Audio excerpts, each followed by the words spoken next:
Assalamualaikum warahmatullahi wabarakatuh. Sampurasun.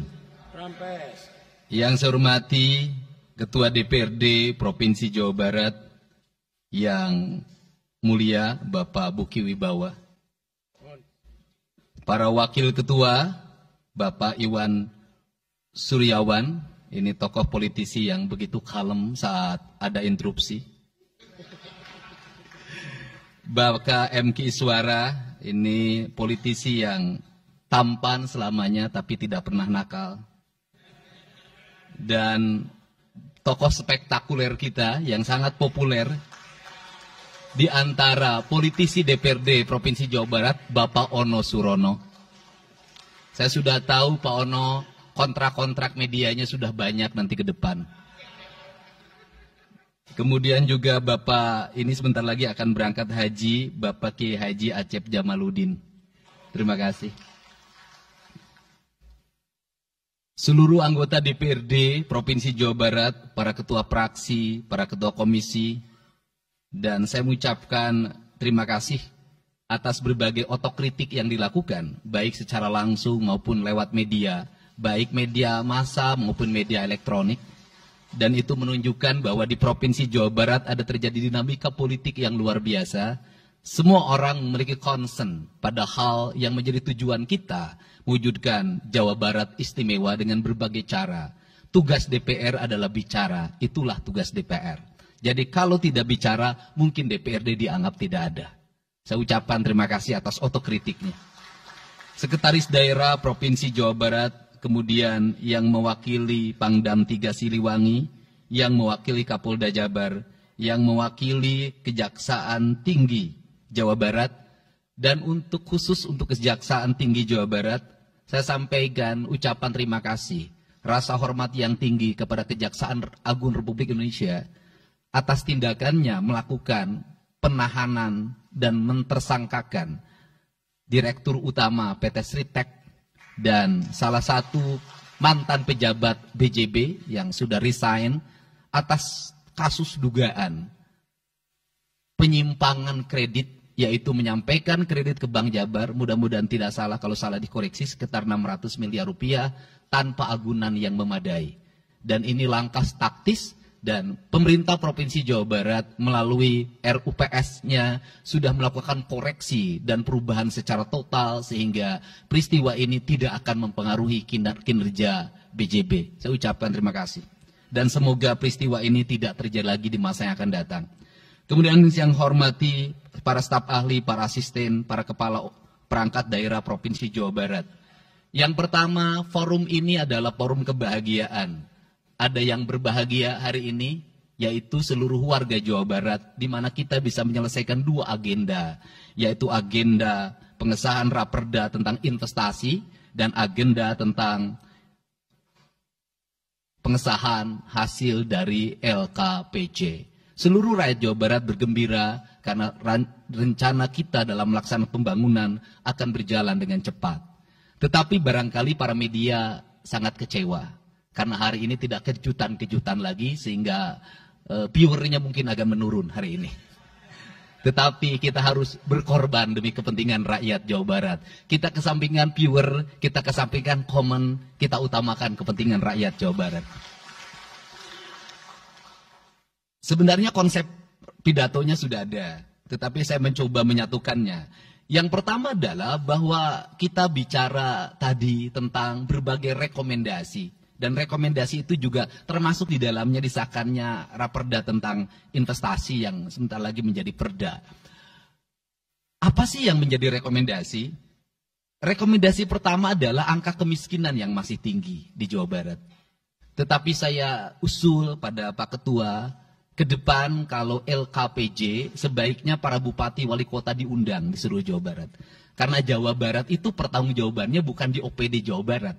Tetapi seluruh kinerja pembangunan itu ada di Pemkab dan Pemkot, serta ada di pemerintah desa.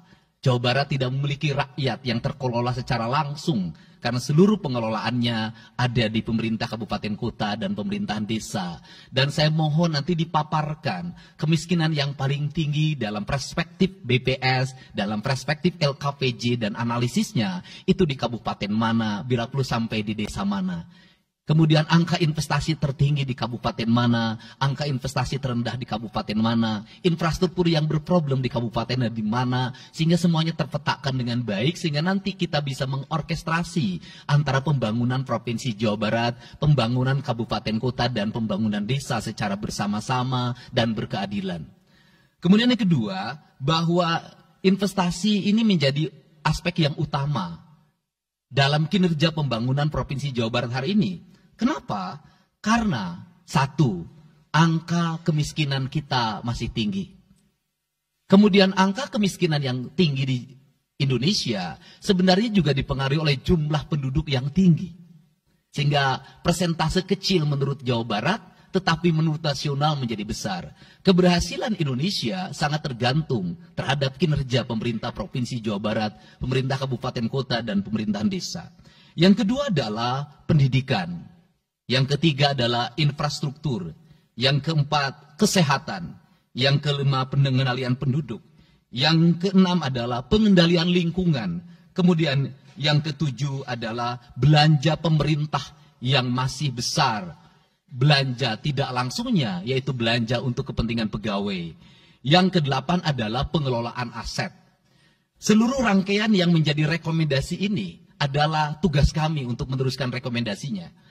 Tetapi yakinlah bahwa apa yang kami lakukan selama ini, langkah-langkah yang seringkali kontroversi, langkah-langkah yang seringkali dianggap one man show, langkah-langkah yang seringkali dianggap terlalu sendiri dan terlalu konten, sesungguhnya adalah langkah-langkah menyelesaikan ini semua. Saya memberikan contoh. Kalau saya melakukan operasi terhadap penutupan galian C, penutupan areal-areal pelanggaran terhadap lingkungan, kalau saya mengkoordinasikan terlebih dahulu dengan jajaran saya, bisa jadi operasi saya gagal. Kenapa? Karena begitu rapat, besoknya penambangnya sudah tahu apa yang akan kami lakukan. Sehingga kejutan-kejutan itu dilakukan untuk memberikan efek kejut. Dari efek kejut itu melahirkan viral. Dari viral itu melahirkan atensi. Yang pada akhirnya hari ini Jawa Barat seluruh penambangan liar bisa diselesaikan secara hukum. Dan Kapolda memberi atensi yang sangat tinggi. Hari ini Jaksa Agung memberikan perintah kepada Kejaksaan Tinggi untuk melakukan proses pidana bagi siapapun yang melakukan pelanggaran lingkungan dan memberikan kerugian bagi kepentingan masyarakat. Yang kedua, saya sampaikan juga mengenai bagaimana melakukan penanganan terhadap berbagai problem lingkungan yang terjadi. Nilai tukar petani yang menurun, kemudian musibah bencana alam yang tidak berhenti. Perlu kami sampaikan bahwa Gubernur Jawa Barat sudah mengeluarkan peraturan gubernur yang melarang alih fungsi lahan, yaitu larangan alih fungsi hutan, larangan alih fungsi areal perkebunan, larangan alih fungsi sumber-sumber pengairan, larangan air fungsi daerah airan sungai, dan larangan alih fungsi pesawahan. Yang itu harus segera ditindaklanjuti oleh kabupaten kota dengan melakukan evaluasi tata ruang secara menyeluruh. Karena inilah jalan yang terbaik apabila kita ingin melakukan perubahan lingkungan di Jawa Barat. Kemudian, masih bicara kemiskinan hubungannya dengan pendidikan. Saya sampaikan bahwa problem kita saat ini, saat pemerintah menggratiskan sekolah sampai SMA, swasta masih bayar. Maka gratis itu tidak punya makna. Saya tadi di jalan itu bertemu dengan orangnya menangis di depan saya karena seragamnya tidak bisa terbayar. Saya katakan harga seragam berapa? 1,5 juta. Saya balik, jajan anak ibu berapa? Sehari 20.000. Apa sih yang terjadi? Yang harus diperbaiki bukan hanya pemerintah, tapi juga masyarakat harus diperbaiki. Apa yang harus diperbaiki? Ke sekolahnya harus selalu gratis, tapi biaya konsumsi anaknya selalu diikuti. Apa artinya gratis kalau bekal ke sekolah 50.000 per hari? Negara mengeluarkan biaya, tapi orang tua mengeluarkan biaya. Maka kami sudah mengeluarkan surat edaran. Yang surat edaran itu sesungguhnya sebagai upaya sistematik dan menyeluruh sampai tingkat pendidikan dasar, walaupun itu bukan kewenangan gubernur. Tetapi dari sisi surat edaran gubernur bisa dijadikan landasan bagi para bupati dan wali kota membuat surat edaran yang sama. Apa sesungguhnya yang menjadi alam pikiran saya? Alam pikiran saya, kemiskinan terjadi bukan hanya pada persoalan menurunnya pendapatan, tetapi kemiskinan terjadi yang paling besar adalah karena meningkatnya biaya hidup. Biaya hidup yang tinggi misalnya di sekolah, biaya studi tour, biaya perpisahan, biaya outing kelas, dan berbagai biaya wisudaan, itu adalah biaya yang tinggi dalam pendidikan. Untuk itu, apa yang dilakukan oleh orang tua ketika membelanjakan untuk kepentingan itu?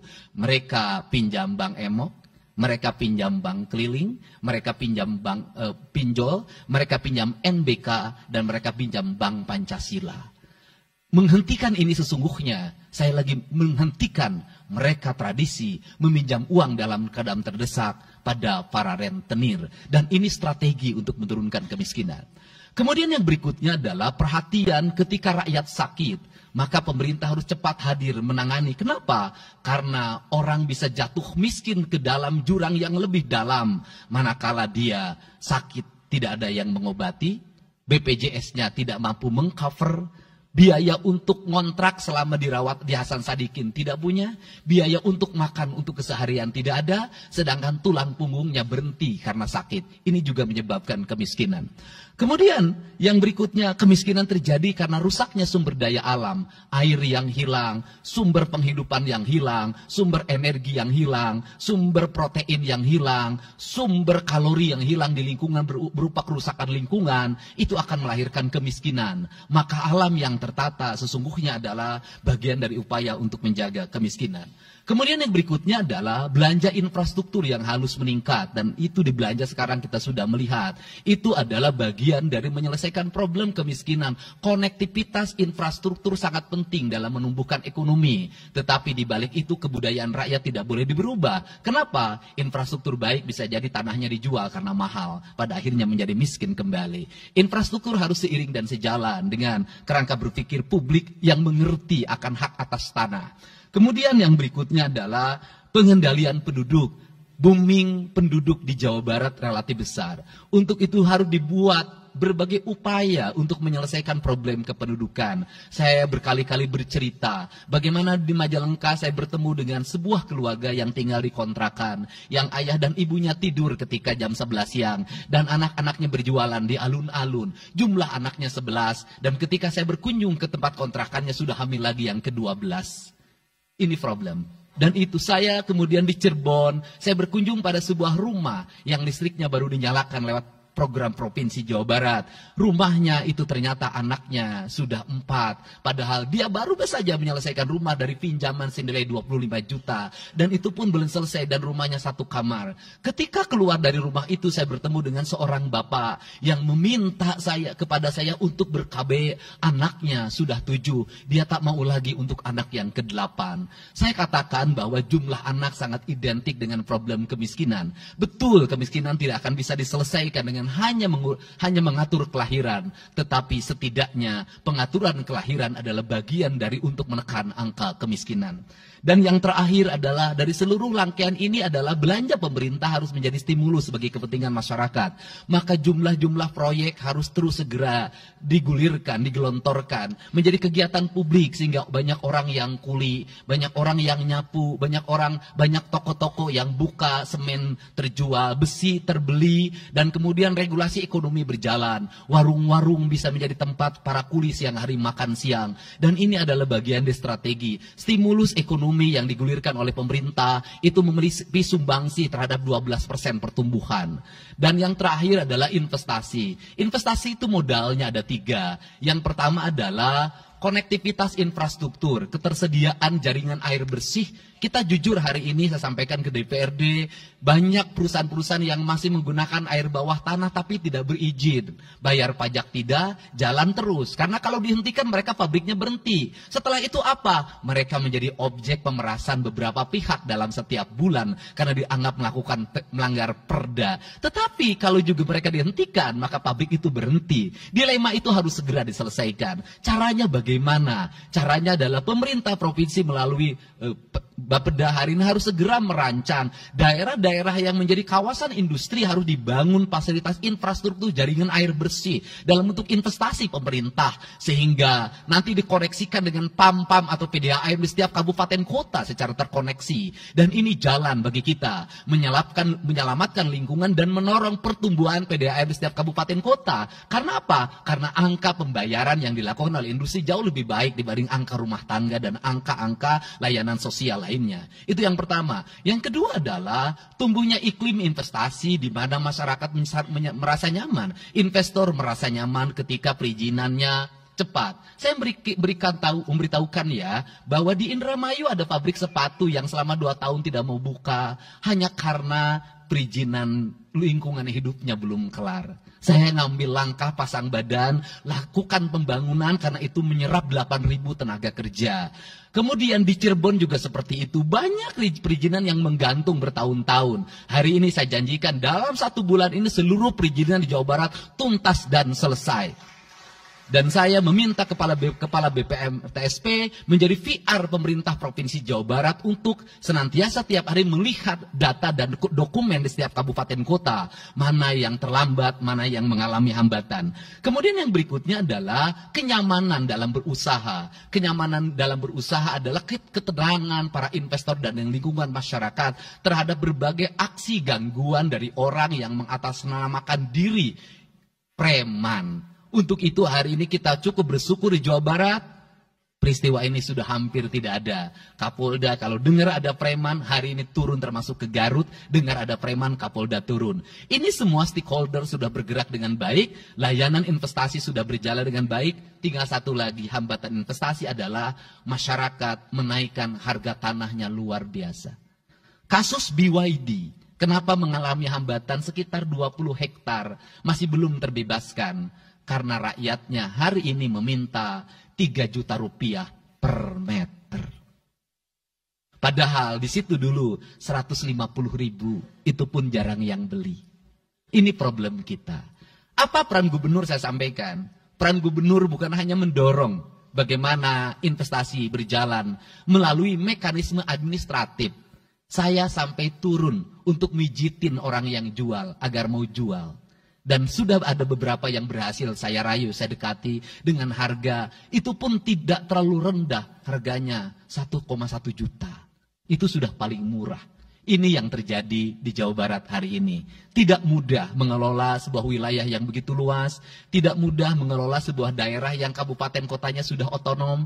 Diperlukan pendekatan-pendekatan seorang ayah pada anak-anaknya. Sehingga hari ini saya di Provinsi Jawa Barat, saya tidak memposisikan gubernur. Saya kadang memposisikan menjadi ketua RT. Saya kadang memposisikan menjadi ketua RW. Saya kadang memposisikan menjadi kepala desa. Kenapa? Karena warga ini perlu disentuh dengan pendekatan emosional. Pendekatan emosional yang kebapaan, bukan pendekatan struktural. Untuk itu saya yakin bahwa forum ini adalah forum kebahagiaan bagi kita semua. Kita sudah bisa menyelesaikan 2 agenda besar. Semoga ini menjadi kado terindah bagi masyarakat Jawa Barat. Insya Allah kami akan menjalankan pemerintahan dengan baik. Apa yang kami susun, apa yang kami rancang, dan apa yang kami kerjakan adalah semuanya kami dedikasikan untuk kepentingan masyarakat Jawa Barat. Yang terakhir kami sampaikan juga bahwa kami kemarin sudah melapas 273 anak-anak yang mengikuti pendidikan di Dodik Rindam 3 Siliwangi. Hasilnya bisa dilihat secara terbuka di berbagai tayangan. Air mata tidak akan bisa membohongi kejujuran rakyat dan anak-anak itu. Dan saya sampaikan, hari ini ada 13 orang anak yang tinggal di rumah dinas gubernur. Pada saat yang lain orang tuanya datang menjemputnya, dia menangis. tak ada satupun orang tuanya yang datang. Seorang menjadi anak yang terbuang. Dan akhirnya saya memutuskan mereka untuk sekolah di Bandung dan tinggal bersama Gubernur Jawa Barat. Ini cara kita menyelesaikan. Saya ucapkan terima kasih pada semuanya. Semoga kebahagiaan menyertai kita semua. Dan saya yakin setelah kegiatan ini kita akan walk out secara bersama-sama. Wallahu muwaffiq ila aqwamit thoriq. Assalamualaikum warahmatullahi wabarakatuh. Sampurasun. Sekali merdeka tetap walk out secara bersama-sama.